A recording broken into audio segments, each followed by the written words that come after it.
I mean, there's $500 billion that we pumped with credit through the discount window and these special auctions into the banking system.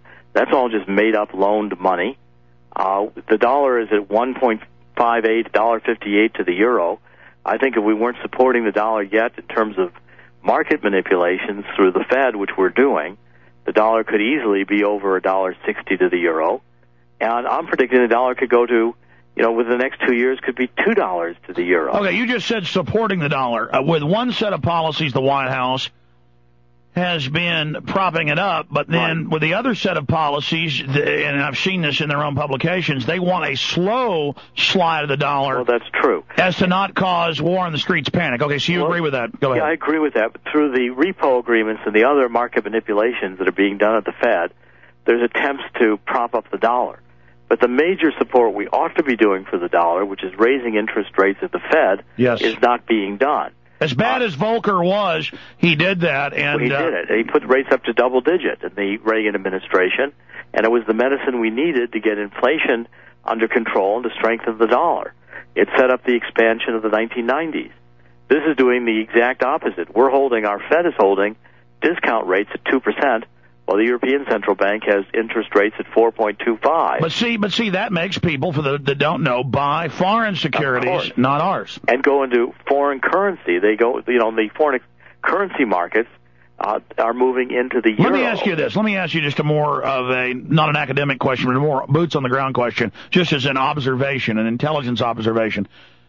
Austin's the richest city in the U.S. per capita, for its size.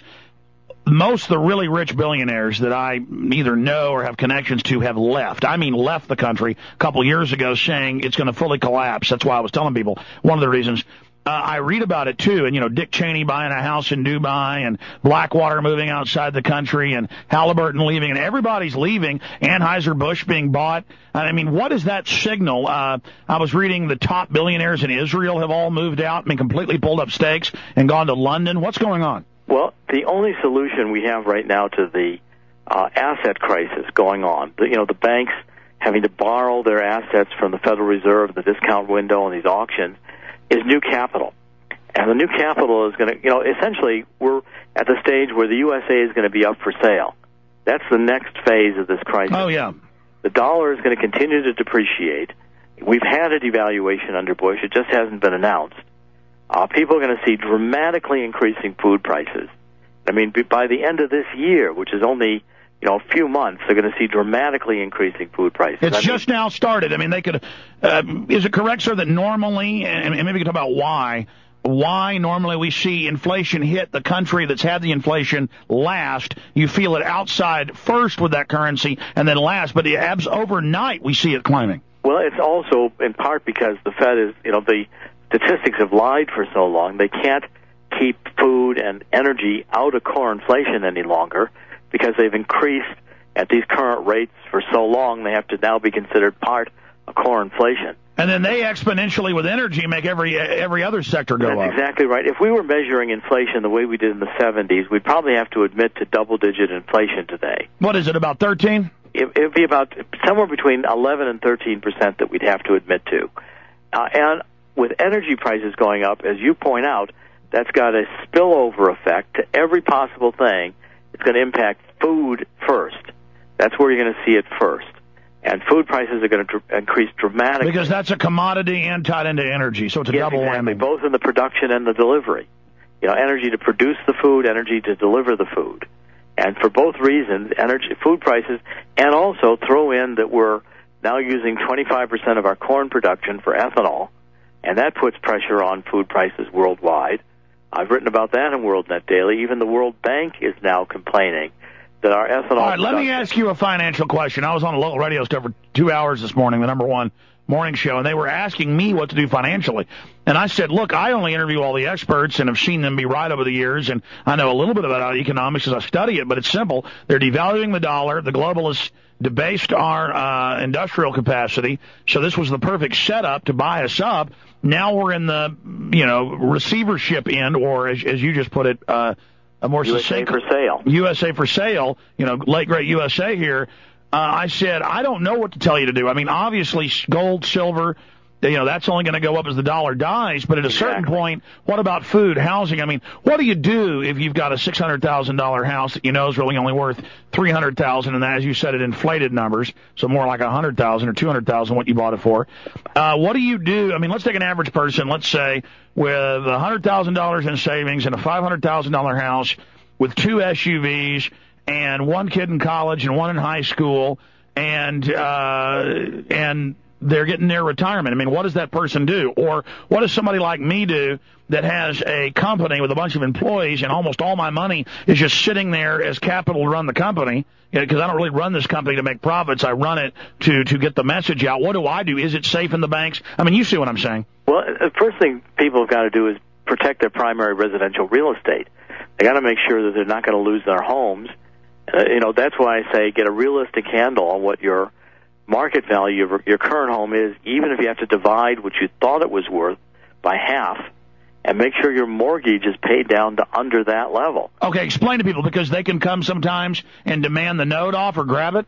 They can demand the note. There's a variety of things that could be done, or you could hit a hard time when you're not as readily able to come up with the mortgage payments. And you don't want to be in a situation ever where you're underwater, where your mortgage is worth more than the resale value of your home. Okay, well, I'm already in that position. Okay. And again, I'm not out here running around shopping for big houses. I just have a moderate house as somewhat of an investment. And then, Austin's been a, quote, hot market for years. Do what you can to pay down the mortgage. It's got to be a first strategy. Second strategy is get rid of your credit card debt. You cut your credit cards in half, pay them off. Don't use credit cards except for a payment mechanism. Don't start living on your credit cards. People use credit cards. So use it as cash. Pay it back 100% each month. Pay it back 100% each month, because otherwise you're going to get, people who are using credit cards to pay credit cards. It's like taking a drink in the morning to get sober. It doesn't work. If you've got a hangover and you have to have a Bloody Mary, you've got an alcohol problem. You're not getting sober. Absolutely. And that's what people have got to realize. They can't live on credit anymore. That's bankruptcy. But that's what the banks are doing is they create all this out of fiat, but then leave the country on this. This is how it works, folks. That's why I say we're into a crisis like the Depression, because even when the savings and loans failed, there's no job and they're going to run out of credit. Yes, and this is going to impact people's primary residential real estate. When you've got 1 million people where the banks own their homes, and you've got 1 out of every 500 homes in the United States that's under foreclosure. These are numbers that we haven't seen since the 1930s. The savings and loan industry went away. It collapsed. 1,600 savings and loans. Dr. Corsi, have this crisis. How bad, because we still had industry and other jobs, one crop economy of debt based on the fiat currency, how bad do you think it'll get? Well, I think it's going to get, I think we're into, many parts of the country are already in deep recession. Go to Ohio, go to Michigan. The jobs are gone. The housing values are dropping precipitously. But I think, the stages as this works out is first we put the U.S. up for sale. Then the next thing is the globalists are going to come back and say the only way you can solve this is if you have a regional currency like the Euro, or if you have a North American market to compete with the European market. Having created the crisis, the globalists will offer more globalism as a solution. And so they're going to claim remonetize under a new continental unit. Exactly. Drop the dollar altogether. And late great USA predicted that we would have a dollar crisis just as we are having in order to get to that effect. I wrote The Late Great USA. It was published a year ago in July, this month, and I've been working on it for 2 years before then, constantly predicting. Go back at what I've written in WorldNet Daily, constantly predicting we're coming into this dollar devaluation crisis where the banks were going to fall into this asset crisis.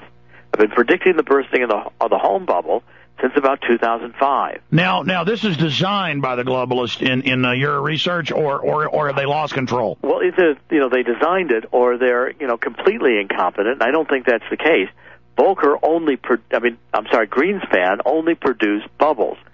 When interest rates were artificially held low at 2003 and 2004 at 1%, the creation of this credit bubble was foreseeable.